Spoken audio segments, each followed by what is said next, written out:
Travis, what's wrong? You look like you've lost your best friend. Come on, it's a Christmas party. I was startled by the sound of Sabrina's voice and found myself staring at her impressive cleavage. She bent down, concern evident in her expression. Sabrina, my best friend's wife, was clearly trying to check in on me. Hey Sabrina, I said, forcing a smile. Sorry, I'm just not really in the party spirit tonight. I've got a lot on my mind. As I said that, I couldn't help but think of how much I dreaded her hurting her. She didn't deserve what was coming. Come on, Sabrina. She was clearly undeterred and pulled up a chair to sit next to me. She urged me to cheer up, reaching for my hand and telling Aunt Sabrina all about it. I shook my head, thinking about some stuff I've got to handle next week, not really looking forward to it. Well, then, why don't you come dance with me, she said with a playful grin. Derek and Megan seemed to be having a great time on the dance floor. Why don't we try to get just as many steps as they do, she suggested. Then, after I wear you out, you can buy me a drink and we'll chat. I have to ask you something. I finally let her pull me to the dance floor, moving to the music together. Sabrina melted into my arms, just like we used to in high school when we danced at those sock hops. But my mind wasn't fully on her. I kept glancing at Derek and Megan. My wife watched them from across the room. I replayed all the painful discoveries that had led to this moment. I also thought about the plans I'd made to set things right and get the revenge I desperately craved. Megan and I had started our marriage. We were as in love as most couples are, and for years it felt like we were the exception. Our passion never seemed to fade, at least that's what I believed until this past 4th of July. I had thought we'd stay in love until the day we died. Well, at least the kids were out of the house, graduated, and starting their own careers. What was about to happen would hurt them, but at least as adults they could handle it better. Like most men who discover their wives are unfaithful, I never saw it coming. It wasn't until that Independence Day party that I overheard something that rocked my world. We hosted the gathering at our small acreage by the creek, where there's a swimming hole about 150 feet from the house. It's a spot where we'd spent countless happy days together. That day, we'd invited most of our friends and neighbors, and the turnout was much bigger than I expected. While grabbing some extra supplies from the pantry, I overheard a conversation that made my stomach turn. Sharon, Megan's sister, was talking with Paula, one of their friends, just outside the hallway bathroom. She laughed and said, "Travis is so clueless. He believes whatever Meg tells him. We've got a deal. If either of our guys asks, we'll say we're with each other." She let out another laugh. Of course, most of the time, we're not even together, but what they don't know won't hurt them. Just look at Meg and Derek. How much time do they spend together at these parties? Neither Travis nor Sabrina even suspect a thing. Meg says Derek's way better than Joel ever was. She's not looking forward to the day when she has to stop seeing him because Travis or Sabrina caught on to the shock of hearing those words felt like a punch to the gut for the rest of that Christmas evening. I couldn't stop watching Megan and Derek. I kept telling myself that what Sharon said was just gossip, but the more I watched, the more I realized it was true. Dirk and I had been best friends since before we could even spell the word friend. We, along with Sabrina and Megan, had grown up together. I couldn't believe he'd betray me like this. Then I had a sick thought. He wasn't betraying me, he was sleeping with my wife. He was betraying our friendship. We drifted apart a little while I was away from my military career, but I never thought it would come to this. I'd spent 26 years in the Army, and 2 years ago I finally retired and moved back to our hometown. Derek had gone off to college, returned, and opened his own business. He was the big fish in our small pond of about 5,000 people. There were about 5,000 people in our small town, but things were about to change. I called in a few favors from some old military buddies and put my skills to work. I thought I'd never need them again. Megan and Derek had no idea what was coming, but I was about to give them the surprise of a lifetime. Like many men in my situation, after the initial shock and pain of the betrayal began to dull, I started to plan. I started to plan. I didn't confront Megan or Derek right away. Instead, I gathered evidence, crafted a strategy, and prepared for every possible outcome and counterattack. I reached out to a retired military buddy of mine, who is now a highly regarded attorney in a nearby town. I followed his legal advice to the letter as we mapped out my approach to both the divorce and my plan to take down Derek and Megan. I was thinking about my divorce and my plan to take down Derek and Megan. I was so lost in thought that I didn't notice my dance partner. My mind was flooded with painful memories. I glared at Meg and Derek so intensely that I stumbled. Sabrina, who was dancing with me, noticed and looked up at my face. She followed my gaze, and her expression changed from concern to something more troubled. "Travis," she whispered, stopping mid-dance and grasping my hand. "You know how long this has been going on, don't you?" She led me toward the balcony, her voice shaky. I followed her, still feeling dazed. Once we reached the edge of the balcony, she turned to face me, tears glistening in her eyes. I've had my suspicions for a while, but I finally got proof. Last week, Sabrina told me what she'd found out. I was wondering when you found out too. Why didn't you tell me? I was planning to talk to you about it tonight. What are you going to do now? I could feel my chest tighten, and the words got caught in my throat. Sabrina, I'm so sorry. I managed to say, I'm going to ruin him. I'm dumping her as soon as I've finished planning my move. I'm trying to figure out a way to do this without causing you too much trouble. I didn't want to hurt you, Sabrina. She reached out her hand and gently caressed my cheek. Travis, just do what you have to do. I know you'd never hurt me if you could help it. I've known that since we were kids. She paused, her voice cracking as tears welled up in her eyes. Then she abruptly turned. And she ran back inside, leaving me standing there, stunned. My mouth was hanging open, and I felt a sharp pain in my stomach, nearly doubling me over. My mind raced back to that 4th of July party, the day I pretended to get drunk and head to bed early. I had been leaning over the balcony railing, and I was suddenly retching as the memory came rushing back. That was the night I had witnessed Megan's betrayal. Megan came looking for me later, thinking I'd passed out drunk from the party. She started scolding me for embarrassing her in front of our friends. I looked at her with utter disgust and walked away without a word. I wandered around the side of the hotel for a few minutes, and her voice grew fainter as I distanced myself from her. I went back in through the front door and found the hostess. I told her I wasn't feeling well and that I needed to head home. I also asked her to make sure Megan got home safely, though I was sure Derek would take care of that after he was done with her. Still, I thought it couldn't hurt to be cautious. Then again, I remembered Sabrina had left and probably taken his car. Who knows? I was still thinking about the painful things I had uncovered over the last 6 months. I thought about the videos my friends and I had gathered with hidden cameras. I also recalled the photos I had taken on the 4th of July when Megan's infidelity was cemented in my mind. I had given her every opportunity to prove me wrong. But instead, she went straight to Derek as soon as she thought I was passed out. They went into the guest room. Once I knew they were completely lost in their affair, I quietly cracked the door open and watched Megan. The woman I once loved more than anything was with Derek. The sounds of their passion filled the room. Moans and gasps that echoed in my head. The image of them together burned into my mind as they reached their climax. Derek kissed her tenderly, completely unaware of my presence.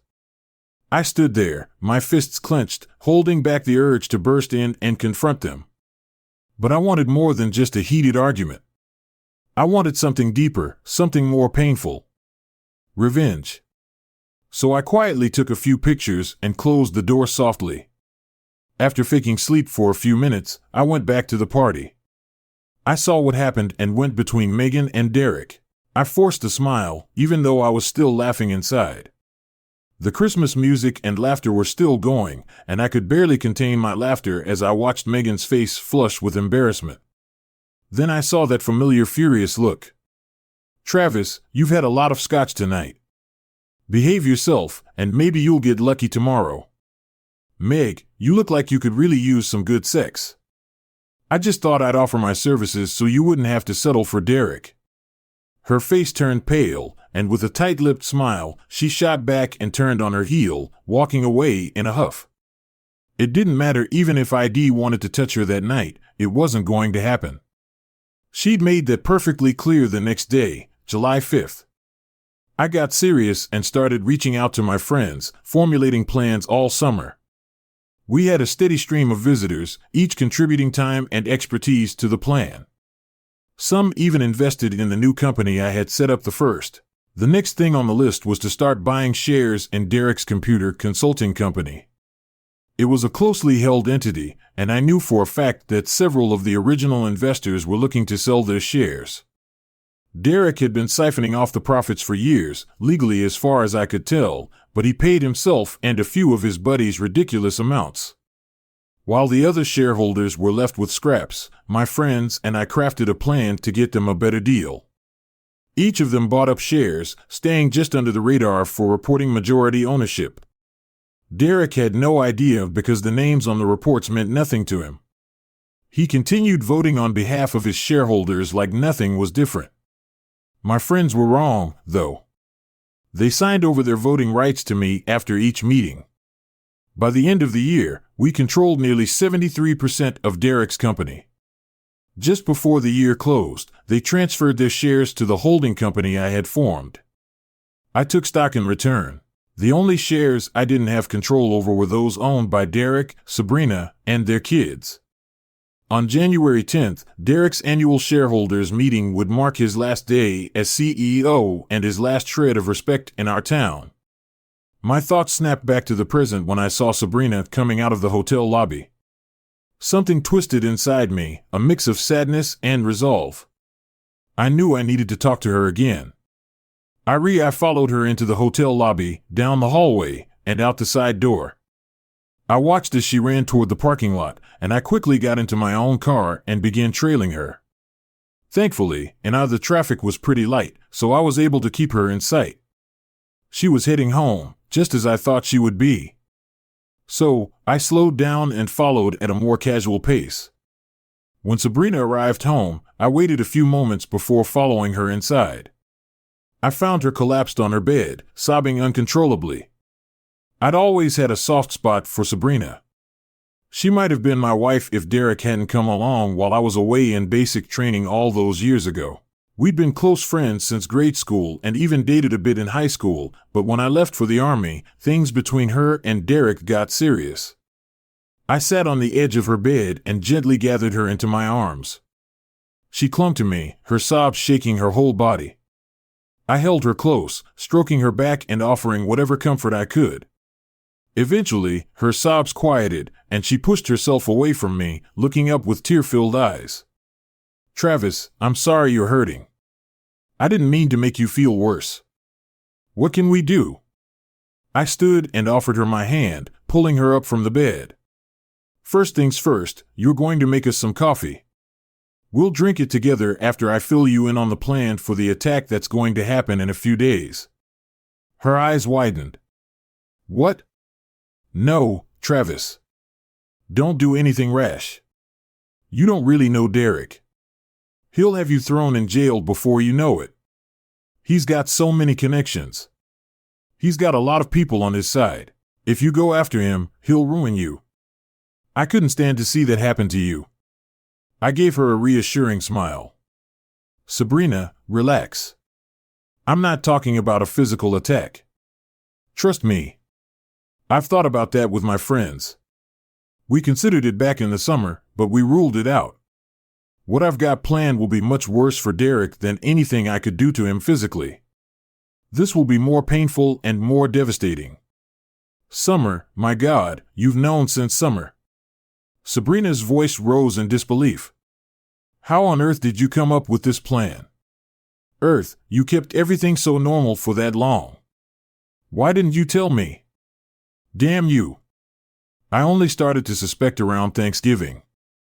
"Sabrina," I said, trying to steady my voice. "I had to plan my revenge.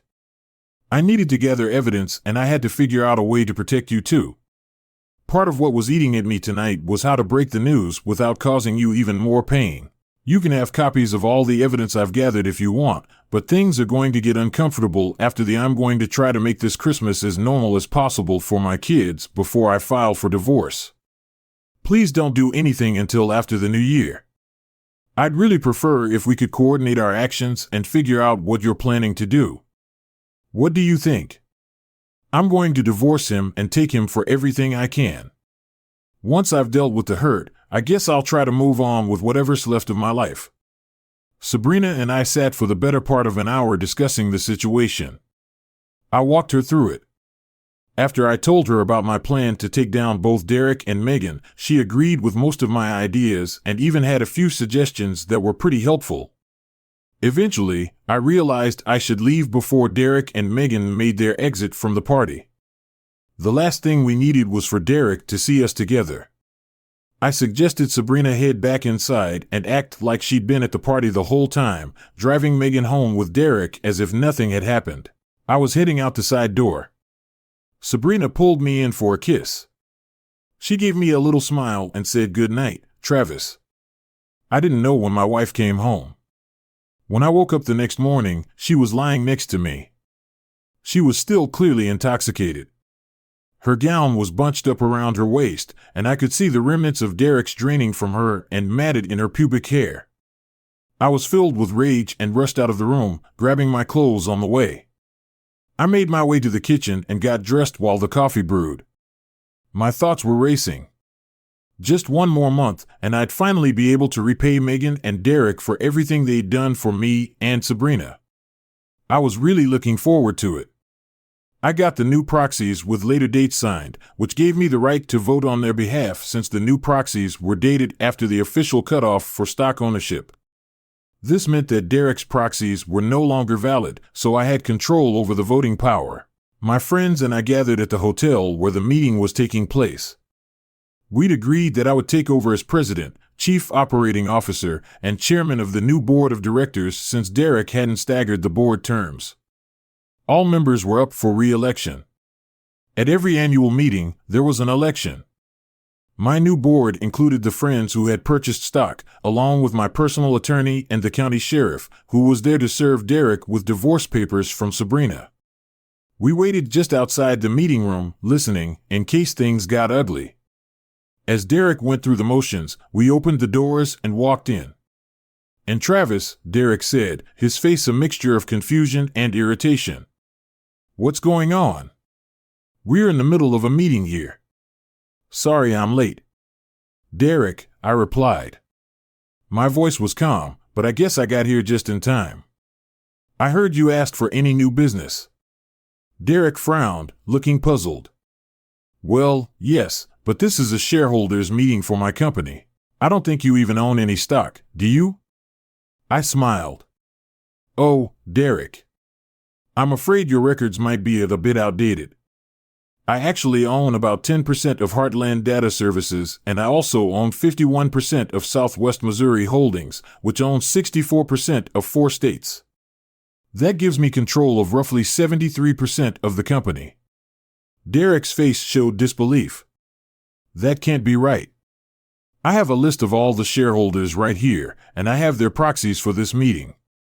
He quickly looked through his papers, then an assistant handed him a binder. Derek opened the binder and started reading. His face turned red with anger as he saw what was in it. "What the hell are you trying to pull here?" I went to the podium and picked up the microphone. By now, each of Derek's associates had a replacement standing beside them. One of my prospective employees or directors. I said, "Ladies and gentlemen, we've held an election in. I'm here to tell you that the company's bylaws have been followed and a new board of directors has been elected. This board has appointed me as president, chief operating officer, and chairman of the board. I have to tell you that all previous board members are no longer with us. Derek, you're fired. You're being escorted out of the room by security, and you can collect your personal belongings from your old office if you want to. If you're an employee, you'll get any severance you're entitled to. Derek, since there's no mention of severance in your case, I'm afraid none will be offered." Derek's face twists in rage. You son of a gun. I thought you were my friend. I ought to beat the crap out of you. He clenched his fist and began to lunge toward me. The sheriff, my attorney, and I all reacted. The sheriff spoke first. If you assault this man, I'll be forced to arrest you, I sneered at Derek. Go ahead. Take your best shot. I'd love to see you swing first so I can use my army training and beat the crap out of you. My attorney stepped in smoothly, saying, Mr. Pfizer, I encourage you to try. I'd be delighted to add an assault charge to the other lawsuits we currently have pending against you. Derek froze, his expression shifting from anger to confusion. What the hell are you talking about? What lawsuits? Well, my attorney continued calmly, there's the lawsuit to recover corporate funds we believe you misused, and then there's the one filed by Mr. Blake for alienation of affection regarding his wife, Megan, among others. What the heck are you talking about? Derek roared, cutting him off. He handed Derek a document. Derek took it automatically. You've been served, the sheriff said. These are divorce papers from your wife Sabrina. She's citing infidelity. There's also a restraining order and an order for you to vacate your home. Additionally, this packet includes details of the alienation of affection lawsuit filed by Mr. Blake. It alleges you intentionally. He'd worked to alienate his wife from him and provided specific dates and times when you were sexually involved with her. At this, a murmur had been growing in the background, and at that, it rose to a roar. I turned to see that the doors to the meeting room were wide open, with a crowd of onlookers and reporters filling the hallway. The local paper had apparently caught wind of today's word had spread around town that this would be a meeting to remember, and the noise was growing. I couldn't help but take satisfaction in knowing that at this very moment, my cheating wife was also being served her own set of divorce papers. Just then, my cell phone rang. I checked the screen. It was Megan. I smiled and answered, Hey Meg. I'm a little busy right now. Now, can this wait? You bastard, she screamed into the phone. Divorce? You accuse me of infidelity? What the hell is wrong with you? I cut her off. Meg, shut up. Go inside, watch the DVD in the player, then pack your things and get the hell out of my house. I've got business to deal with here with your friend Derek. I hung up and turned off my phone without waiting. The local newspaper had a field day with the story, and it didn't stop there. It was picked up by the national media and made headlines on the business pages across the country. Our company had connections nationwide, and the scandal made waves far beyond our little town. I even received calls from old army buddies, many of whom admitted they had suspected Megan. I found out that she'd been cheating on me while I was deployed. I only spoke to Megan once after the divorce papers were filed. Like most cheaters, she believed she could somehow manipulate the situation and convince me to drop the case. We met in the attorney's office, and she made one final offer. Her voice was full of contrived sweetness. Travis, can we please talk about this just once, she said. I know you're upset, but Derek was nothing to me. I've loved you since we met in grade school. Let's talk for a few minutes. If you still want to go through with it, I'll sign the papers. I looked at the two attorneys standing beside us, then turned to Megan. I'll listen, but the attorneys need to be present. And I want the whole thing recorded if you're okay with that. I'll listen to you, just this once. Oh, Travis, she said, with a sigh. We don't need attorneys for a simple conversation, do we? After all, we used to talk all the time. What's changed? You know damn well what's changed. Meg, you could twist something I say or allege I said something that could mess up the divorce. I'm not willing to take that risk, so we'll either have attorneys and a recording or there'll be no talk. Take it or leave it. Reluctantly, she agreed, and we sat down for our discussion once we were settled in the conference room. Derek kept coming on to me until I gave in. I'm not proud of it, but it's not worth ending our marriage over. Is one mistake really enough to kick me to the curb after all these years? I stared at her in disbelief before replying, No, Meg. If it had been just one time, maybe I could have forgiven you, but it... Was it? I have proof that you've been sleeping with Derek for months. I bet there have been other men over the years. How about Joel? Care to tell me his last name so I can have a chat with him? We should talk about all the guys you slept with while I was deployed. Several friends have come forward telling me they suspected you cheated while I was away. What about them? Megan's expression shifted from shock to anger. Her face flushed red, and she started shouting, "You bastard! How dare you accuse me like that when we were younger? You just took off on your deployments, leaving me alone to take care of the kids and run the house by myself. Did you ever think about my needs? I needed someone to tell me I was desirable. I had male friends while you were gone, so what? It didn't cost you anything. You were too busy with your duty. I wouldn't be surprised if you had some bar girl on the side, but of course your loyal friends would never tell me." She stood up, her anger boiling over. "I only slept with other men twice during our marriage while you were home. It didn't cost you anything. I always made sure you got your share, even after you started seeing Joel or Derek. You have no right to say I wasn't a good wife. I played the role perfectly. I went to all those military functions, smiled, and agreed with those wives of your superiors, even when I couldn't stand them. I supported your career, and now you're just going to dump me because I had a few friends you didn't like. You can go to hell with that." Megan grabbed the divorce papers, angrily scribbled her signature, and shoved them toward the stunned attorneys.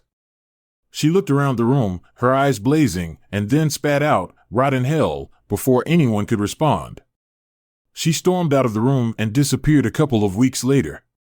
Megan rented a U-Haul, packed up her things, and moved out. Our son told me she'd relocated to a small retirement community in Florida. I haven't seen or spoken to her since that day. The property settlement worked out in my favor. Megan was so furious during our meeting that she didn't pay much attention to the details of the agreement. Her attorney wasn't very competent or was too shocked by her outburst to intervene. Regardless, I walked away with the lion's share of our assets. One of the reasons for the delay between discovering her affair and filing for divorce was I took some time to safeguard certain assets while I couldn't move much. I managed to protect what mattered in the end. Megan got half of my pension and half of our brokerage account, but I kept the property, which had been in my family before our marriage. I also held on to my controlling interest in Derek's company. I retained more than 80% of our assets. One of the reasons for the delay between discovering her affair and filing for divorce was to give me time to safeguard certain assets while I couldn't move much. I managed to protect what mattered in the end. Megan got half. I kept my pension and half of our brokerage account, but I kept the property that had been in my family before our marriage. I also kept my controlling interest in Derek's company. I retained more than 80% of our assets, even with what she received in the divorce. Megan was able to live comfortably, but it seemed like her reputation followed her. Every time she got serious about a man, they found out about her past. I couldn't help but feel a little sorry for her, but honestly, wouldn't you want to know the full story if you were dating her? As for Derek's company, my friends and I took it private, overhauled the business, and eventually went public again. We made a fortune on the stock we brought in, got professional management, and listed the company on the NYSE. I stepped down from the board, and my new wife and I have been traveling the world ever since. She ended up with almost all of Derek's company stock, and when we went public, she made a nice profit as well.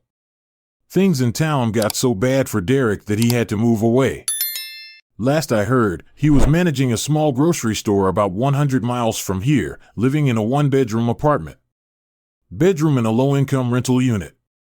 As they say, revenge is sweet, and sometimes you even make a little money when you dump a cheating spouse.